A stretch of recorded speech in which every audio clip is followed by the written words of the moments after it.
जगत गुरु आदि शंकराचार्य केरल में 8th century में इनका जन्म हुआ था। इनके दर्शन को अद्वैत वेदांत के नाम से जाना जाता है, मतलब आत्मा और परमात्मा एक ही है। इन्होंने वेद, उपनिषद और अन्य ग्रंथों को भी पढ़ा था और उन पर अपने विचार भी दिए थे।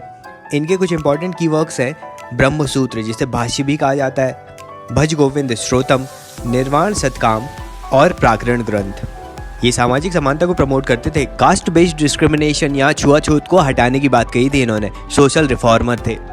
पिछले ही साल 12 फुट का स्टैच्यू आदि शंकराचार्य का केदारनाथ उत्तराखंड में बनाया गया है। देखिए, अब आदि शंकराचार्य जी ने ही 4 मठों की स्थापना की थी। उत्तर में है बद्रीनाथ, जिसे ज्योतिष पीठ कहते हैं। पूर्व में है पुरी, इसे गोवर्धन पीठ कहा जाता है। दक्षिण में है मैसूर, जिसे श्रृंगेरी पीठ कहते हैं। और पश्चिम में है द्वारका, जिसे शारदा पीठ कहा जाता है। अब शंकराचार्य के अद्वैत दर्शन को और डिटेल में देखें तो इन्होंने अपने दर्शन में वेदांत और उपनिषद को आधार मानकर ब्रह्म, जीव और जगत की व्याख्या की थी। इनके दर्शन का मूल सिद्धांत था ब्रह्म सत्य जगत मिथ्या, जो वा ब्रह्मनेव न परा, अर्थात ब्रह्मा एकमात्र सत्य, असीम, अविच्छिन्न है। वे सृष्टि के पालनकर्ता और संहारक हैं तथा माया उसकी शक्ति है।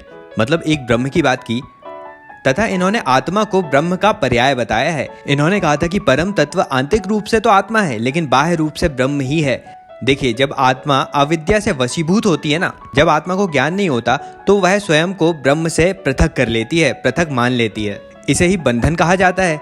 लेकिन जब आत्मा को ज्ञान प्राप्त होता है और वह अपने मूल स्वरूप को या ब्रह्म को प्राप्त कर लेती है तो इसे मोक्ष कहा जाता है। मतलब इन्होंने अपने दर्शन में ज्ञान पर बल दिया था। अब इनके विचार हमें कुछ अन्य दर्शनों से भी रिलेटेड मिलते हैं। जैसे इनका जो ब्रह्म था वह बुद्ध के शून्यवाद के समान प्रतीत होता है और इनका मायावाद सांख्य दर्शन से समानता रखता है। इसीलिए इन्हें प्रच्छन्न बौद्ध भी कहा गया था। लेकिन अब इनके दर्शन में कुछ नकारात्मक तत्व भी देखने मिलते हैं। जैसे इन्होंने कुछ जटिल अवधारणाएं भी दी थी, जैसे ब्रह्म, जीव, माया आदि में जटिलता है। यहाँ पर माया का स्वरूप भी स्पष्ट नहीं है, तथा ज्ञान पर भी इन्होंने अतिशय बल दिया था, जो जनसाधारण के अनुकूल प्रतीत नहीं होता, उतना प्रैक्टिकल नहीं समझ आता। लेकिन इन सब जटिलताओं के बाद भी आज तक भारत में बड़ी संख्या में लोग इनके दर्शन को फॉलो करते हैं, जो हमारे आर्ट एंड कल्चर में इनके योगदान को दर्शाता है। ये सारी बातें थी आदि शंकराचार्य जी के बारे में।